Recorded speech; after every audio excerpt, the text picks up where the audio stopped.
Hello VC, another fat bearded man talking about records.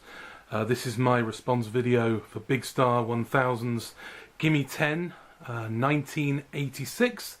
So without further ado, let's get on with it. I'll start with ones that people have already shown. I think Fred already showed this one.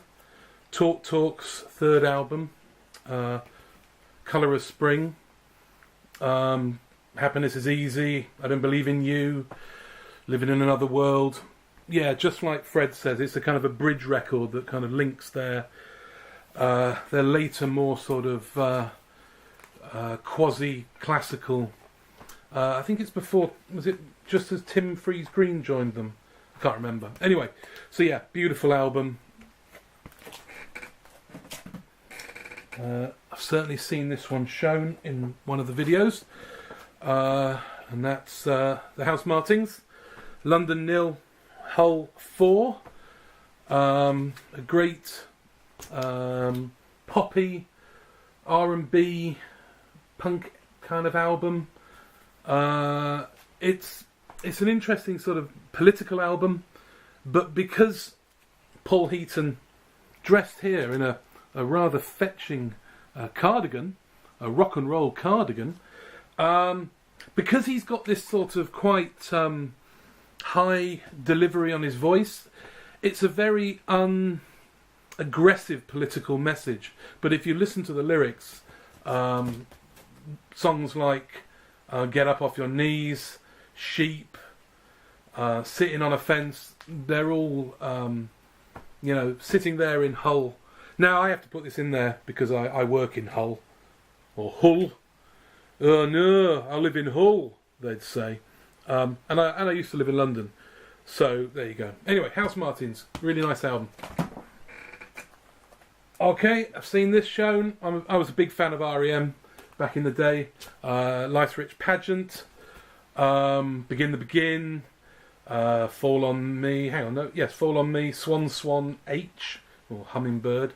Yeah, it's a great album of theirs.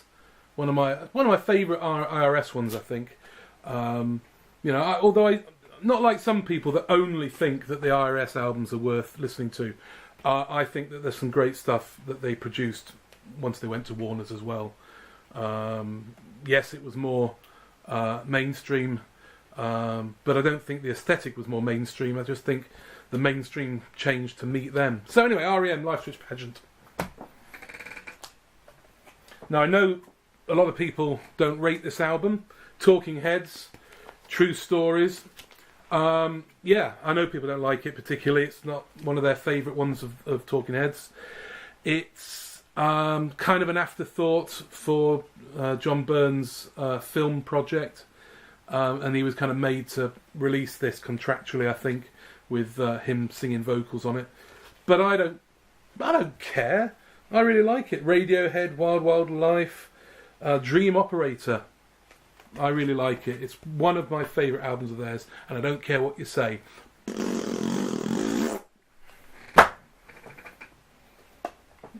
Okay, couldn't get much more mainstream than this. Graceland, Paul Simon. My dad loved this album. I love this album. For much of this, it was an introduction to these African sounds. I know there's a bit of Cajun on here as well, but yeah, an entry drug really. And I know if anyone's seen the film, I think it's called Under African Skies. You get the whole story of the production of this, and the hubris of Paul Simon ignoring the calls to get the ANC's permission to break the cultural sanctions in South Africa. He doesn't come out of it particularly well, but the album does, and the artists that he introduced to a wider audience, continue to benefit from that. And I think it kick-started very much a world music, the world music genre really around this time. It really sort of gave it a head start. It is great. it is mainstream, but that idea, I mean, who'd have thought that adding African sounds to his sort of singer-songwriter stuff would be mainstream? It's only mainstream because people embrace it. Okay, Billy Bragg, as it says here, the difficult third album. Talking with the Taxman about poetry. It's got Johnny Marr on guitar on it. It's got Kirsty MacColl on it. It's got one of my favourite songs of his. In fact, one of my favourite songs of all time, called Levi Stubbs' Tears. And if for only that reason, I've got this here. But you've got Greetings to the New Brunette, Honey, I'm a Big Boy Now, There is Power in the Union, Help Save the Youth of America, political stuff, love songs. No one writes politics and love songs like Billy Bragg. Okay, so following on from Graceland, an African artist, Ami Koita, I think it might be pronounced, Tata Sera. She is from Mali and actually comes... I don't know, I'm not going to pretend to say I know a huge amount about this person, about Ami Koita. But what I found out about her, she was from the same village as Salif Keita. And whereas Keita was highborn, sort of a prince almost in the community, Ami Koita was let me get this right, a giot, a musician. The families were musicians, artists, and she's the real deal. And it's a lovely album. If you like and have heard some of Ali Farka Touré's kind of bluesy Malian African sounds, this would be kind of familiar to you. In fact, there's the song Diarabi, which Ali Farka Touré did with Rai Kuda on the Talking Timbuktu album that they performed together. And for those of you more up to date into sort of psych world bands like the band Goat have done a cover version of that, and this is the first time I've heard it. Lovely album, beautiful. If you see it, pick it up. Another one. This has all gone a bit world music now. This is Le Mystère des Voix Bulgares. Did I get that right, Fred? Does that sound right? This is... I'm going to take it out of its thing. That's a bit better. This is, as it says, the mystery of Bulgarian voices, or the mystery of voices of Bulgaria. The story behind this is a bit of a cheat, really, because this was originally first released in 1975 in France. It was put together by a guy called Marcel Cellier, who was kind of like a French John Lomax, who would go out, who was a ethnographic musicologist, and he would collect music, and he went through Bulgaria and a lot of Eastern Europe, and he collected music that he found. And the recordings on this are mostly sort of state-financed recordings from the sort of state broadcaster in Bulgaria. And so he produced an album that was released in 75, and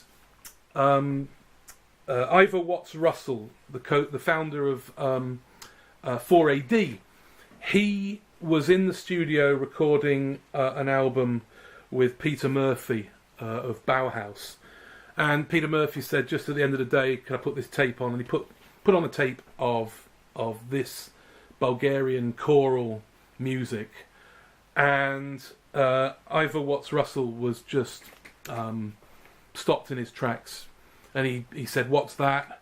He investigated to find out where it came from, because it had been passed on from tape to tape to tape from various people. He managed to trace it back to Marcel Cellier, and he did a deal so that he could release it on 4AD, and he released it in 1986. This is the album. If you haven't heard it, please do. I think it would surprise you. The discordant, atonal harmonies that they use are very un-Western. They don't sit well with our kind of Western harmony ideas, and that's part of the beauty of it. You hear it and it's spine tingling.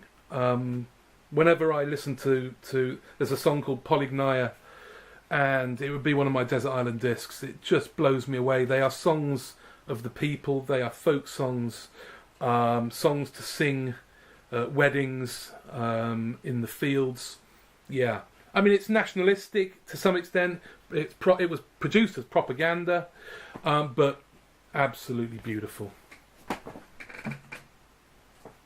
Okay, penultimate one, Philip Glass, Songs from Liquid Days. This is an album that he wrote the music for and collaborated with a number of different songwriters: Paul Simon, David Byrne, who else? Suzanne Vega, Laurie Anderson. They all wrote the lyrics for him, and he was interested in producing kind of songs, you know, as a form. What was a song?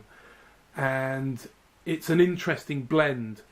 Sometimes it works beautifully, sometimes it's not so doesn't work quite so well, but it comes off the album he did, Mishma, I think was the previous year, and this project is kind of, I think it's sold, it's probably one of his best-selling albums, and yeah, I really like it. It's got that Philip Glass sound to it, some great songs.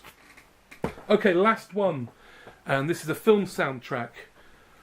This is Ennio Morricone's soundtrack to The Mission.